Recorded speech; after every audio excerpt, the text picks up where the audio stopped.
Around 50 people have been arrested and a police helicopter fired at with flares. The travellers say they won't be moving on for a few days, and tonight the festival still appears to be in full swing. Local people are angry about finding drug-taking equipment dumped in gardens and sheep savaged to death at a local farm. The travellers say they've already started a clean-up operation, and when they do go, nobody will ever know they were there. In a minute, we'll have reaction from people living near the festival site, the local MP and police involved in trying to control the festival. We'll also be going live to Malvern for the latest news from the scene. But first, a look at the events of the past few days. Richard Barnett reports on the Bank Holiday Festival that seems to have taken everybody by surprise. This was the moment when the travellers hatched their plot to invade Castlemorton Common. Nearly 200 vehicles pulled up at the roadside on the A38 just south of Gloucester. The travellers had already been thwarted by Gloucestershire police, who'd blocked entrances to a site in the Forest of Dean. So they held a roadside meeting and decided to head for Castlemorton over the border in Worcestershire. Soon the calls were going out to groups all over the country, and as the police looked on, the ramshackle convoy moved off. By next morning, the normally tranquil common near Malvern had become a travellers' shanty town. Tents had gone up, and the temporary occupants were busy making themselves comfortable. The 700-acre site, normally home to grazing sheep, had become a giant car park for a motley array of vehicles. Local people were angered that the police had apparently been unable to prevent the invasion. That's virtually a no-go area. You can't have that. That's not allowed. It shouldn't be allowed. They should get the army or something, police or whatever, get in there and split them up. People have made their living on the common for years, and they're driving all their sheep off onto the road. They shouldn't be up there, should they? But the travellers, who'd come to Castlemorton from all over the country, couldn't understand the local animosity towards them. I don't think the local people should kind of make themselves separate from these people, because some of these people are the sons or the relatives of the local people. If we want to have a gathering, why not? Why can't we party? It's not hurting anybody. I mean, we clear up the mess after Letchlade. All the mess was cleared up. By Monday morning, more than 20,000 travellers had turned up. A large marquee had been erected, and the camp became a giant rave party. Loud music echoed across the site, so loud it could be heard 10 miles away. And still more travellers arrived. From the air, the sheer scale of the invasion of the common can be seen, achieving the dubious record of being Britain's largest ever illegal rave party. And 3 days on, it was showing no signs of coming to an end. Well, 4 days on, with thousands of people still on the site at Castlemorton Common, there's growing concern locally that nobody seems to have the power to do anything about the travellers. Villagers say they're under siege. One farmer has lost 20 sheep savaged by dogs from the campsite. Drug-taking equipment has been found dumped in gardens, and there are growing piles of rubbish to be cleared. The police say they're powerless. The travellers say they'll move on, but not for a few days. Ken Goodwin reports. People who live in the village of Welland are calling the weekend festival a disaster, and for farmer Bill Weaver, that's exactly what it is. 20 of his sheep lie dead, savaged by dogs from the nearby festival camp. At first, Bill was too distraught to talk. Many of the sheep were pregnant. Vets struggled to save wounded animals.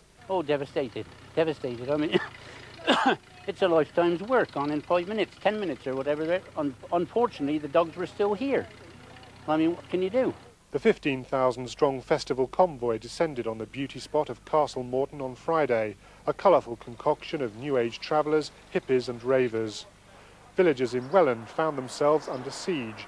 This is the shop, now boarded up with its permanent police guard. There's been a huge amount of shoplifting, how much we don't quite know, the general upset of the villagers, people complaining, the smell. Many of the people living in Welland want to know why the police failed to prevent the convoy arriving. I turned the first ones away from my drive at 3:30 last Friday afternoon. 2 policemen arrived and we were within a half an hour confronted with over 100 vehicles. And I said, where are the rest of your lads? They said, we're it. But the police say they've done everything they can under the circumstances. We're talking about several hundred vehicles, several thousand people who've all had a single-minded and very well-organised intention to go onto that common. The common is a large tract of land. In practical terms, to guarantee stopping that event, and we tried to but failed, would demand many hundreds of policemen. I do not have hundreds of policemen available at the drop of a hat. South Worcestershire MP Michael Spicer has been visiting constituents affected by the festival. He says a change in the law may be needed. I think we may well have to move to the kind of situation that, for instance, Metropolitan Police have, where they can ban marches that are considered to be against the public order. Now, I have nothing against meetings that are legal and young people having fun, but this is an illegal meeting. It's a threat to public health, public order, and a real nuisance to people who have lived around it, and that must never, ever happen again. The people of Welland will be glad to see the back of the travellers, but in today's hot sunny weather, most are showing few signs of leaving. Well, the signs are here at the campsite at Castlemorton near Malvern that there's been a steady trickle away from the site by some festival goers. For Jill Gilbert, who's a local resident, that won't come a moment too soon, will it? No, it will not. We should be very glad to see the back of these people and everything that they bring with them. You sent your 3-year-old child away for the weekend. Why was that? I sent him away, firstly because I was frightened for his safety as well as our own. After finding these drug equipment in my front garden on Saturday morning, people must understand that a gathering such as this is just an umbrella for the drug dealing and drug pushing of the people up here. It must be understood. All right, well, next to you is Sue Thetford. You're a Malvern Hills Conservator. You look after the common, basically, don't you? We look after the common, yes, that's our job. Is the common being looked after at the moment? How can we? It's devastation, absolute devastation up there. It's going to take months. We need a month of rain to get rid of all the muck up there and for the grass to recover. It's devastating. Now, there are those that say the police could have acted sooner to keep the festival goers here off of the common. What would you say to that? Well, I do know that one of our voluntary wardens rang the police on Thursday night because he knew that they were on their way, and when 2 police arrived at 3:15 on Friday, it was not adequate to keep these people away. Janet Wheeler, you live nearby. Have you been kept awake? Every night. We've in fact not bothered to go to bed the first night. We were so scared of the influx of thousands and thousands of people. During the last 3 days, I've seen so much law breaking. I've seen a policeman run over.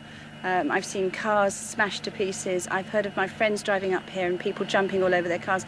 That frankly, you're frightened to go to bed. When you do, you have to wear earphones because you can't hear the music. This music now is nothing to what it's been before.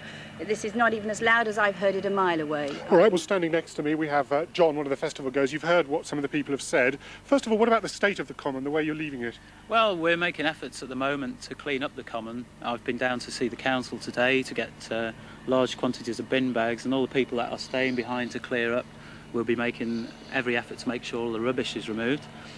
And also we're hoping to get some skips up here from the local council to get it all taken away. Steve, what about the noise? The noise has been kept to a minimum now, I mean, due to complaints from the locals. What about the drug dealing? What about the drugs? The drug dealing, I know nothing about that. The police have put a report in to decriminalise most drugs at the moment because they've realised, well, the consequences. But it's a criminal offence at the moment, and this lady's found syringes in her garden. I'd like to know where she found those syringes. Like, you see that in towns, you see it all over. I mean, personally, I don't think it's very good myself, that, but I mean, I wouldn't do it, and you get bad people everywhere. When are you going to leave? As soon as the site is cleared up. All right. Back to the studio and to Anne.